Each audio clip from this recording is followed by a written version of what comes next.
Alongside the ECHL's Player of the Week for the last week, Blake Bennett, rush forward. Benny, first off, congratulations. It's not the first time we've had this talk. You won Player of the Week back in February of last year.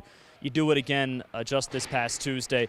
Great series for you. 3 goals, 5 points in 2 games. You were a plus on the weekend as well, and obviously the team goes 2-0.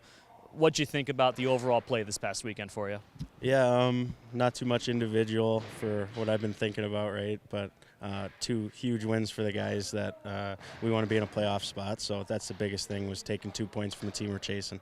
How'd you guys get that done on the ice? Yeah, we've been believing in ourselves lately. We've strung together some good practices. We've been having more fun at the rink, and I think there's just belief right now that we can make playoffs.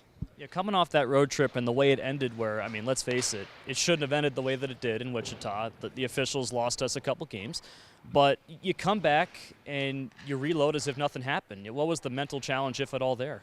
Yeah, I mean, that's the hardest thing, and I'm really surprised and very happy and pleased with how the boys did respond to that, because we felt like we did deserve to win that game, and we end up losing really late, and those are important points against another team that's chasing the higher-end teams in our division too.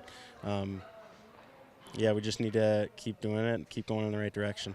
All 3 of your goals you scored were pretty big goals over the weekend. I know you want to talk about individual play, but how did your shot and your overall game feel over the weekend?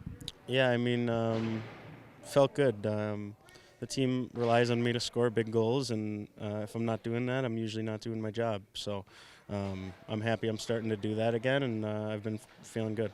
How have you navigated the challenge this year of teams obviously know you're going to set up on the right side and look for one-timers? How have you navigated that challenge all year?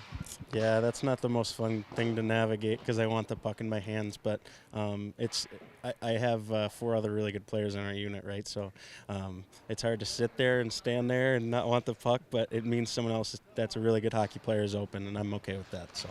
Yeah, Dave put the 5 forwards together a couple weeks ago for the power play. How have you liked playing with 5 forwards and no defensemen? Yeah, it's really nice. I mean, we've had some good D up there. We just haven't been able to figure it out and click, and having Wagner on the forehand makes it a little easier to just pass it in the tape. So it's really nice for me and the boys. You guys are all 5 left shot, like half wall guys on the power play. How do you make it work?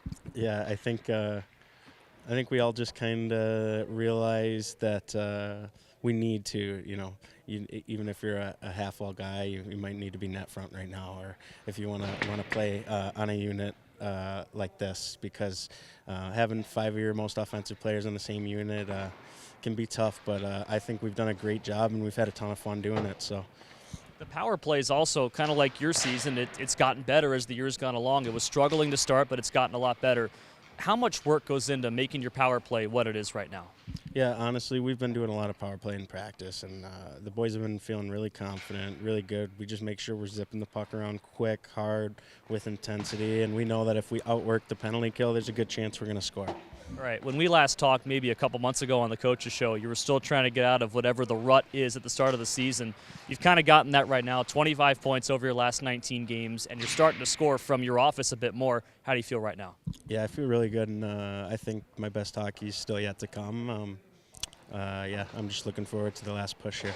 Was there a moment where, like maybe the goals you scored now and on the power play, those 1-Ts where you said, all right, I'm back to playing what I want to play?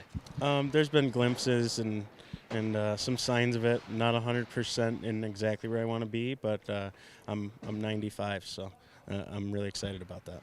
All right, Dave has mentioned getting rest for you guys and wanted to make sure that you guys are excited to come to the rink every day. How have you managed the rest with all these 3-and-3s and getting ready to come play? Yeah, actually, we've been managing it pretty well. My body doesn't feel too bad. I don't know.